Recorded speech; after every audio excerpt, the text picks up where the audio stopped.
One with a cigarette.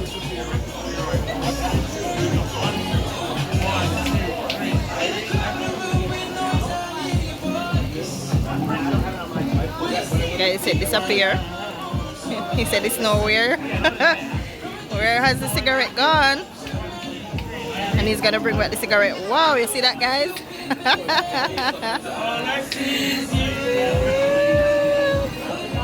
That's hilarious.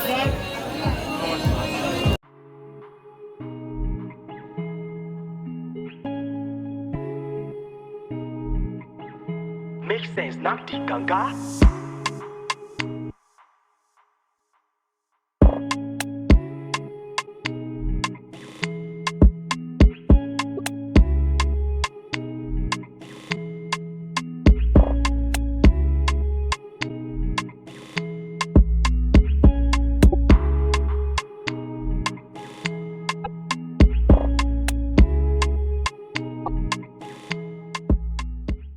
Alright, so guys, I see that the staff bus, they have vehicles that they charge staff to different respective hotels. So this is the first one.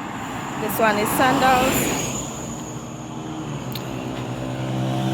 Another one is stuck below, picking up another staff member. This one's look like it's Royalton written on this one. Yeah, Royalton written on this one. So now is 6:17 in the morning, and they're picking up staff. Here's another overtaking going on here. Royalton as well. So that is good. So what it does is in the morning they have a scheduled time that they would pick up staff, and staff is hotel workers, and they pick them up and transport them to their respective hotels. And I think the company pays for it. Yeah, staff is not paid out of pocket by staff, so that is very good. I wish every company could have a transportation like that.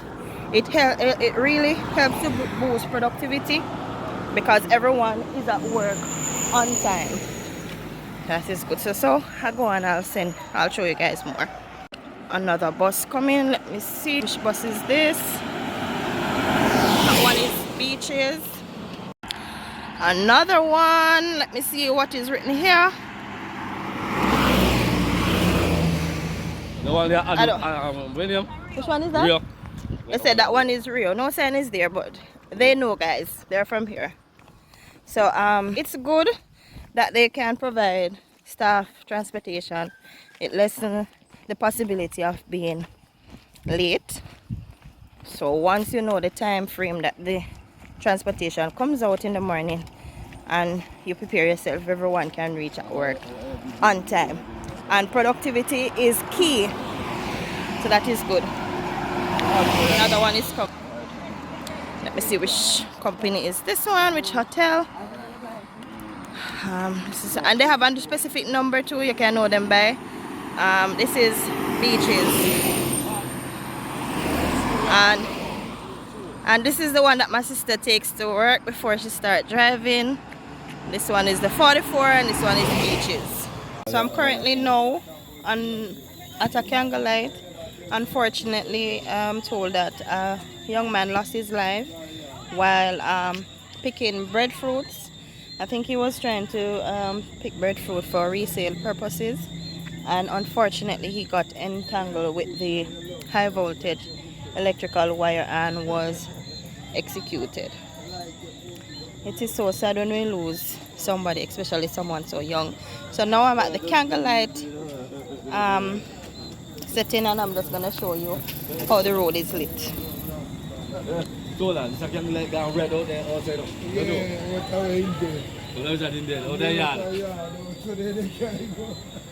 So it's from here. I'll show you guys some.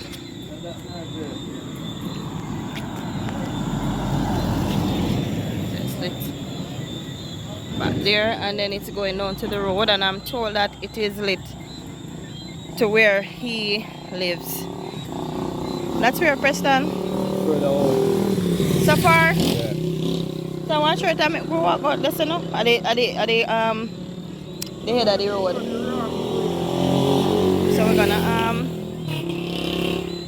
walk to the main road and see if we can see what's going on. This is again, it's Candle. I think they place sand into different bags and light it.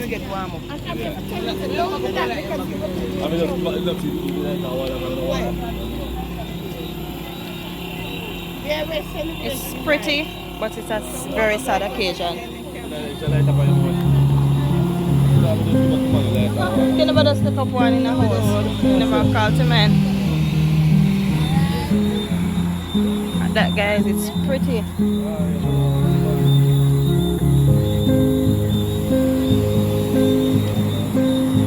So we're now heading towards where he is from.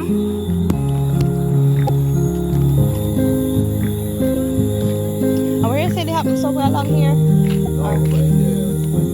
Up in the house, yeah? Wow. Oh. How old was he?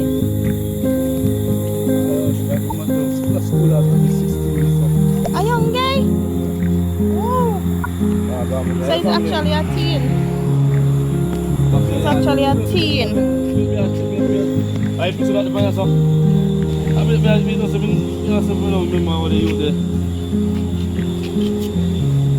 But I really go here, you would see him here. What old him is? So he's actually 20 years old. Yeah, man, I know him good. I know him, man. Sorry for your loss. My God, he's young, man. He's very young. Very, very young. How about that? Pick up the record. Pick up the wire. Someone else is down.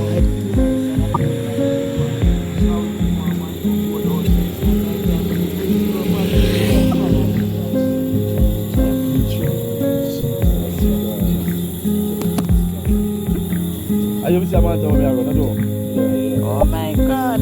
Yeah.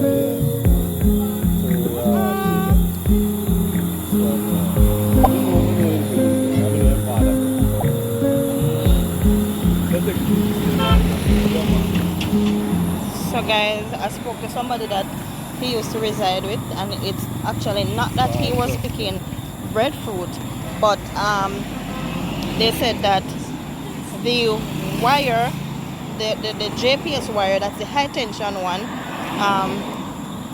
was too much on their property, and there are trees there, so whenever there's excess breeze, it tends to touch on the tree, touch on the high tension, and it affects their electricity.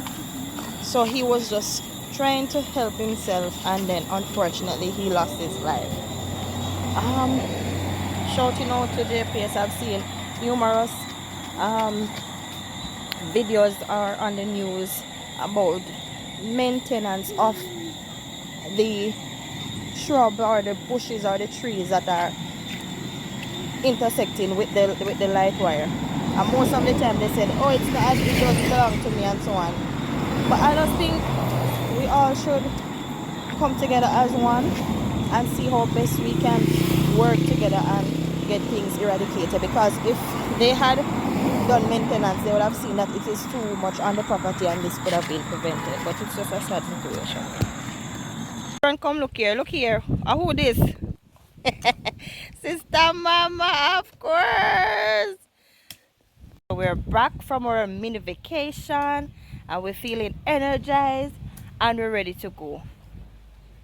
Sister Mama, every year she decided that it's her point of duty as a matriarch of the household to provide for her family, and she has been doing this for years. But guys, look at her. How many women are gonna see really be doing this, especially at her nice golden age? She's doing some farming, planting oil, and gungo seedlings, and I think this is string bean, right, Sister Mama? Yeah. String bean. And I also had planted cucumbers, because I normally make green juice every morning. You know, green juice is good for your health. It helps with diet control. It helps with weight control and so on. So I normally make my green juice. And see me here, guys. Me dress up in my protective gear. Down here, so need to look a bit cover up. But you know, really all the style we have really appropriate clothing for farming. We want to just know that we're doing it.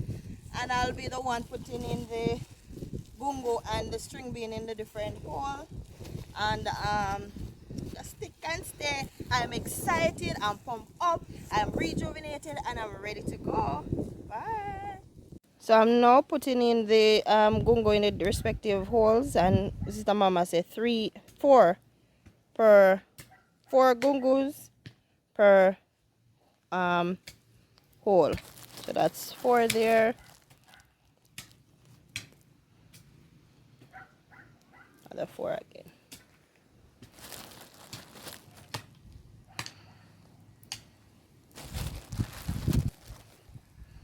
The holes don't have to be that deep, but you want to, when you finish, you can cover them. So there they are.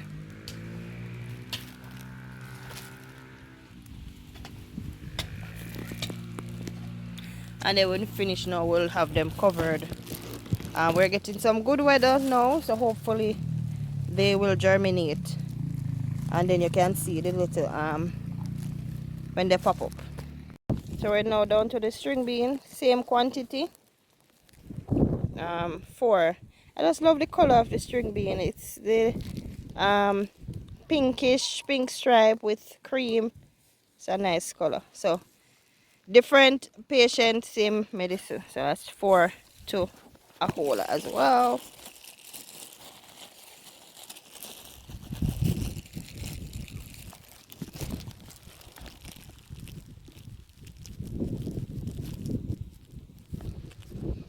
That look like more than 4 now. I hope Sister Mama not see me. Just comment below and tell me, what have you planted recently?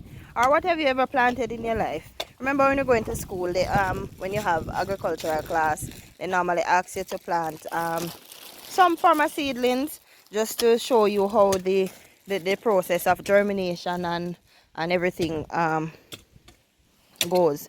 But comment and tell me, as an adult, what have you planted and reaped?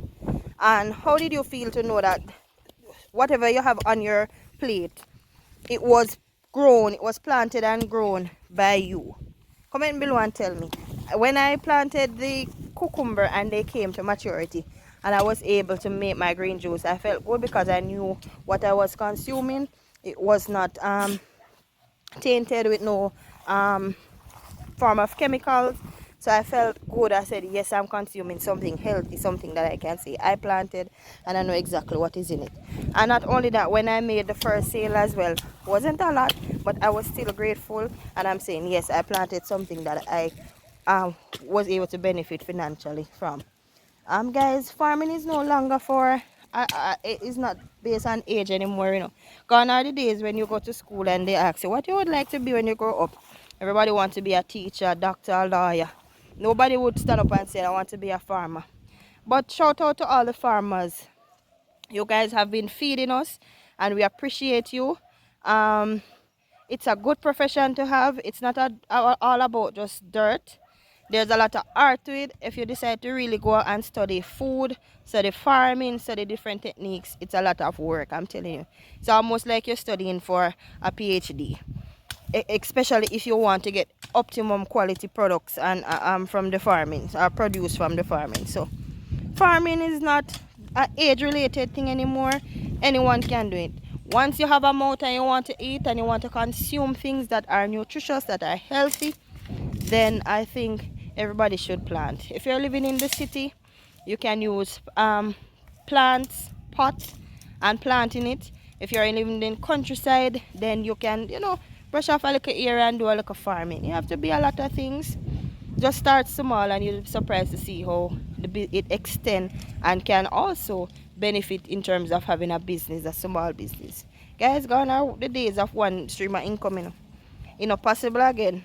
Gas gone up, food gone up, rent gone up, light bill gone up, everything gone up. So if you can do something to generate an additional income, that is good. And I would encourage you guys to try farming. And every day you have the money for buy things, so you can just go. You can go pick a tomato, pick a sweet sap, pick whatever it is, sweet pepper, boil 2 corn, whatever it is. So think about it. Now we're gonna plant corn. So this is a dry corn. Dry corn is used for the planting process. And look, you take it from this to this. So look at that. This is some corn that Sister Mahamadi, and I'm gonna plant some more. And that is beside the gungo that we're planting now. So she said for this process, at least 2 corn per hole. So this is the corn. You just take it from the what they call it, cob, and plant it. So she said I should place it in the same hole. She's using just a strategy, just in case one don't come, then the other one should come. So 2 per hole. Alright, so guys, this is our form of fertilizer, and this is what you call manure. And manure is litter from the chickens. So when you have the chicken coop and the litter from the chicken mixed with their feeding. So this is our form of fertilizer. So it's all natural. And what she's doing, she is placing them into each hole that was made, and then we're gonna have it covered.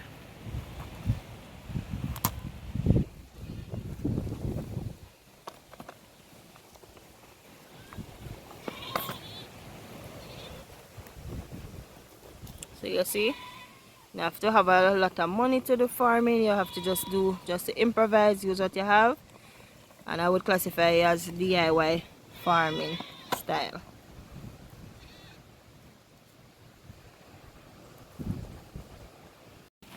So Sister Mama is covering it, the individual holes now.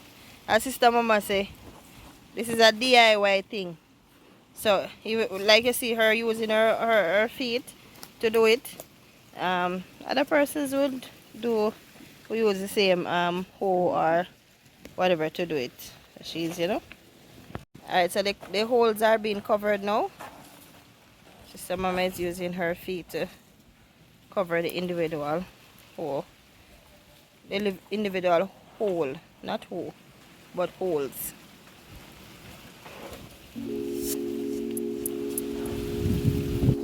Even me too. Can't say no see me do anything.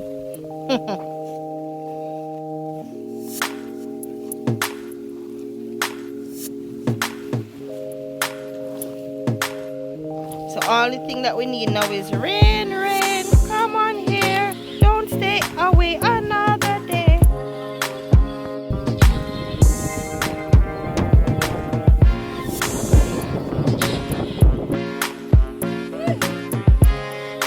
Guys, watch your bird. Watch your bird.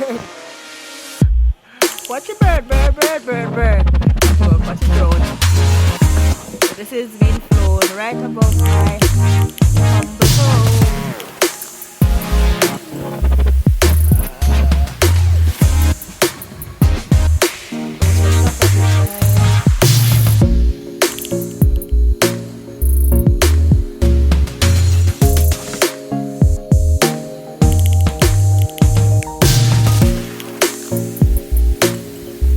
Alright, so guys, this is a close-up of the drone. Not sure if I can get some aerial shots with it, but if it's possible, I'll definitely show you guys.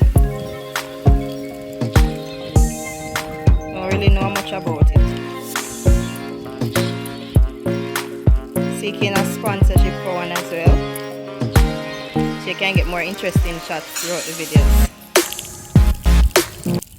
Alright, so guys, we come to the end of this video, I just want to share a thought with you. This week I was reading the book of John, and I came upon this story. Some of you might be familiar with it, but I want to share it with you. It's talking about this man that was at the pool of Bethesda, and he was there for 38 years. And with this pool, leaders let persons believe that once they're able to go into this pool, they will be cured of any infirmities, right? So now a lot of persons are going through different illnesses. We have the COVID, we have the monkeypox going, and other illnesses that has been around. For example, sickle cell, AIDS, HIV, asthma, diabetes, um, hypertension, lupus, whatever the illness might be, we are aware of them. So the leaders within that era, let them believe that once they're able to go into this pool, they will be cured of their infirmities. So Jesus was passing on this Sabbath, and he saw the crowd. And he's intrigued by what's going on. So he saw this gentleman lying on a mat, and he went up to him and he said to him, why are you here? And he said, he is here because he wants to be healed of his infirmities. So Jesus, and he has been here for 30, he has infirmities for 38 years, and he just wanted somebody to assist him to go into the pool so that he will be cured. And Jesus said to him, take up your mat and go home. And the gentleman, he did not hesitate. He just listened to what Jesus said. He obeyed and he took up his mat, and immediately all his limbs came together because he was not able to move. If you think about a person who is disabled, and if you don't take that person from one side of the bed to another, they stay there for the entire day. And some persons that are having different deformities, if you don't move them from here to there, they cannot move either. But immediately the gentleman said, okay, you said I should get up, so I'm gonna exercise my faith. And he got up and roll up his mat and he walked away. So the leaders that were looking on, that was fooling them per se, wanted to know, who was that gentleman that spoke to you and told you to get up? The pool is there. The pool is that's what healed you. But we all know that it was just a lie. And even now in our society, we're told a lot of things by our leaders to let us continuously pain or believe in things that are not true. But we just need somebody to tell us that, look here, that is not true. You need to go to plan B. So he got up. He did not know who the person was. He did not know it was Jesus. And he believed, he exercised his faith, and he got up and walked home. And I think a couple days after, correct me if I'm wrong, a couple days after, he came upon Jesus and he said, this is the gentleman that told me to get up and walk. Who are you? And that's when Jesus revealed himself to him. And this story dawned on me with my life and what I see happening to persons as well. Sometimes we want to do things and we are sitting down and waiting on a perfect opportunity, or we're waiting on somebody to assist us to reach our goals. And when I said somebody, we're waiting on a specific one person or a specific group or a specific time to achieve something. And this story goes to show you that some of the times, if we exercise our faith, sometimes God will send persons that we don't expect the help from. And they come to us to assist us, but we question, why are you doing this? How much is going to cost me? You're going to take it, tell me further down in the future. And we question a lot of things, and we don't exercise our faith and say, God is using this person to do it for me. I'm going to go. I'm going to exercise my faith. Whatever they want to talk about me after, that's their business. And we sit in it. And we at there waiting for that one specific person. And sadly, some persons, lifetime, they spend their lifetime waiting on that one specific opportunity, that one specific person. And then they in the end, they don't achieve it. And then they said, oh, I regret this, or sometimes they die. So just telling us that don't sit and wait all the time on that one specific thing. Don't think about different options. If this doesn't work for you, try other options. Don't think about what a person telling you that, hey, this is what you have to do in order to reach there. If you go to a tour road and they're telling you that go to that road, that specific road will lead you there, right?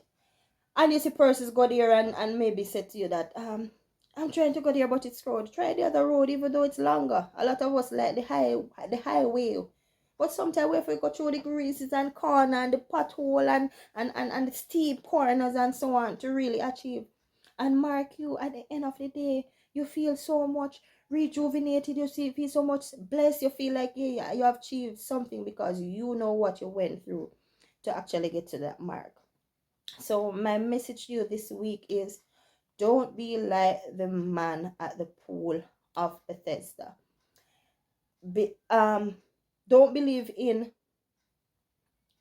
supernatural things. Believe in God. Not even the man per se, excuse me. Don't be like the other persons that were there, because they were busy looking at this one avenue, and there were miracles going on over here, and nobody saw but just the one gentleman that responded to Jesus. All right, so as we go through the day, I just want you to think about the story. You can check it out as well. It's the book of John. And just read the entire book, because it has several different stories. So just read the entire book and you will see it. And do have yourself a blessed rest of the week. I wish for you guys all the best. Also, thank you so much for liking my videos. Thank you for all the comments. Thank you for all those who have subscribed. Continue to share my videos as well. I see that the views are going up, and that must mean I'm doing something good and you like my videos. By seeing the videos, it can only encourage me to give you more content as well. All right, so just be good, be great, have faith, live your faith, and God will do the rest. Bye.